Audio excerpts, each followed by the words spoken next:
ಜಾತಿ ಗಣತಿ ವರದಿ ಅವೈಜ್ಞಾನಿಕವಾಗಿದೆ. ಹಿರೇಕೆರೂರಿನಲ್ಲಿ ಮಾಜಿ ಸಚಿವ ಬಿಜೆಪಿ ನಾಯಕ ಬಿಸಿ ಪಾಟೀಲ್ ಅವರು ಸ್ಟೇಟ್ಮೆಂಟ್ ಅನ್ನು ಕೊಟ್ಟಿದ್ದಾರೆ. ಜಾತಿ ಗಣತಿ ವರದಿ ಹಳಸಿದ ಗಣತಿ, ಅದು ಕಟ್ಟೆ ಮೇಲೆ ಕೂತ್ಕೊಂಡು ಶಾನಭೋಗಕ್ಕೆ ಮಾಡಿದ್ದಾರೆ. ನಮ್ಮನೆಗೆ ಬಂದು ಲಿಂಗಾಯತರು ಎಷ್ಟು ಜನ ಇದ್ದೀರಿ ಅಂತ ಕೇಳಿದ್ದಾರೆ ಅವರು. ನಿಮ್ಮ ವೈಯಕ್ತಿಕ ಲಾಲಸೆ, ಕುರ್ಚಿ ಭದ್ರತೆಗೆ ಜಾತಿ ಗಣತಿ ವರದಿಯನ್ನು ಮಾಡಿದ್ದೀರಿ ಅಂತ ಸರ್ಕಾರದ ವಿರುದ್ಧ ಆಕ್ರೋಶವನ್ನು ವ್ಯಕ್ತಪಡಿಸ್ತಾ ಇದ್ದಾರೆ ಮಾಜಿ ಸಚಿವ ಬಿಸಿ ಪಾಟೀಲ್.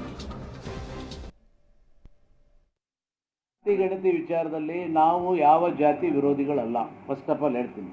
ಆದರೆ ಮಾಡಿದಂಥ ಜಾತಿ ಗಣತಿ ವರದಿ ಸಮೀಕ್ಷೆ ವೈಜ್ಞಾನಿಕ ಆಗಿಲ್ಲ. ಯಾವ ಜಾತಿಗೂ ಅನ್ಯಾಯ ಆಗಬಾರ್ದಲ್ಲ. ಈಗ ಆಯಿತು, ಈಗ ನಮ್ಮ ಮನೆಗೆ ಬಂದು ನಿಮ್ಮ ಮನೇಲಿ ಎಷ್ಟು ಜನ ಇದ್ದೀರಿ ಲಿಂಗಾಯತರು ಅಂತ ಯಾರನ್ನ ಕೇಳಿದ್ರಾ? ಈಗ ಇಲ್ಲಿ ನಮ್ಮ ಅಲ್ತಾಫ್ ಖಾನ್ ಪಠಾಣ್ ಮನೆಗೆ ಹೋಗಿ ಕೇಳಿದ್ದಾರೆ ಎಷ್ಟು ಜನ ಇದ್ದಾರೆ ಅಂತ. ಹನುಮಂತಪ್ಪನ ಮನೆಗೆ ಹೋಗಿ ಕೇಳಿದ್ದಾರೆ ಎಷ್ಟು ಜನ ಇದ್ದೀರಿ ನಿಮ್ಮ ಮನೆಗೆ ಅಂತ. ಮನೆಗೆ ಹೋಗಿ ಸಮೀಕ್ಷೆಯನ್ನು ಮಾಡಬೇಕಲ್ಲ. ಪ್ರತಿಯೊಂದು ಮನೆಗೆ ಹೋಗಿ ಸಮೀಕ್ಷೆ ಮಾಡಿ ಈ ಊರಲ್ಲಿ ಇಂತಿಂಥ ಜಾತಿಯವರು ಇಷ್ಟಿಷ್ಟಿದ್ದಾರೆ, ಈ ಊರಾಯಿತು ಈ ತಾಲೂಕಲ್ಲಿ ಇಷ್ಟಿದ್ದಾರೆ, ಈ ಜಿಲ್ಲೆಯಲ್ಲಿ ಇಷ್ಟಿದ್ದಾರೆ, ರಾಜ್ಯದಲ್ಲಿ ಇಷ್ಟಿದ್ದಾರೆ ಅನ್ನೋದು ಬೇಕು.